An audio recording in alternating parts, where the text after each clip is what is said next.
So this is Gabriella's bedroom, her bed, and then this, you see here, this is a dress that Nazanin made.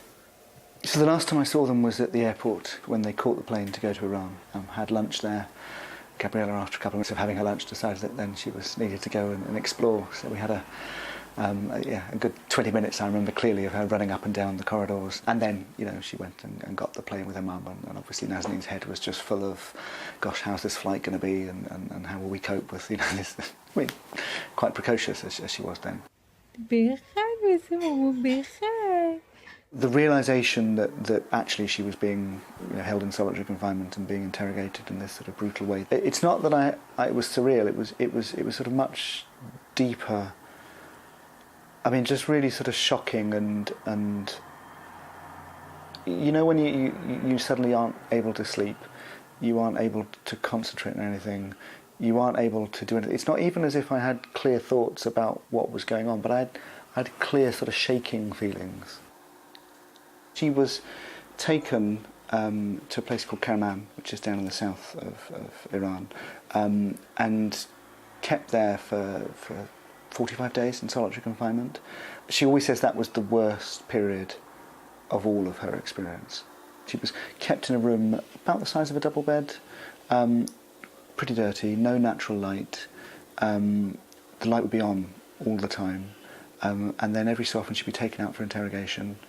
Not allowed to ever speak to anyone about that interrogation afterwards. Regularly being promised she was going to be released if she cooperated, then was taken away. So all sorts of sort of disorientation and lies. When she came out of solitary, she couldn't walk. It took her more than 10 days to be able to have the strength again to walk. Certainly her mood and her ability to control her mood is very, very unstable. So, on the phone she can be very angry sometimes, she can sometimes be very happy, sometimes just really sad and needing so much reassurance that it'll be okay. I am a music man, I come from far away, I can play. What can you play?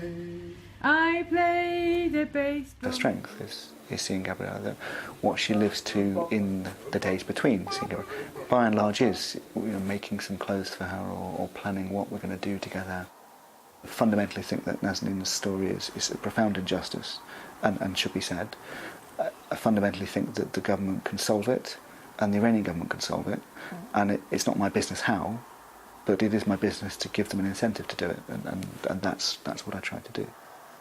There's always been a tension between me and the government, so the government has always wanted to sort of keep Nazanin's case a low profile and quiet, and I've always wanted to have Nazanin's case in the headlights and the headlines. Yeah, it's a positive push.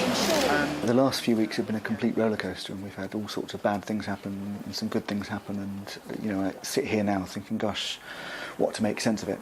I think my hopes are that the Foreign Secretary does go to Iran as soon as possible.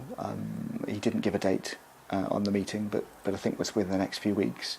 And obviously my hopes are to go with him and to be alongside him on that plane, but also then to be able to see Nazanin and Gabriella and just to spend some time together. She likes to look at the photos that are over here. I will speak with Gabriella on Skype, typically sort of tea time, which is kind of nearer to her bedtime, so she's winding down as well. And obviously as time's gone on in the beginning, she had a much closer memory of being with me. Now it's a much more distant memory of being with me. So now I'm kind of phone dad rather than real dad.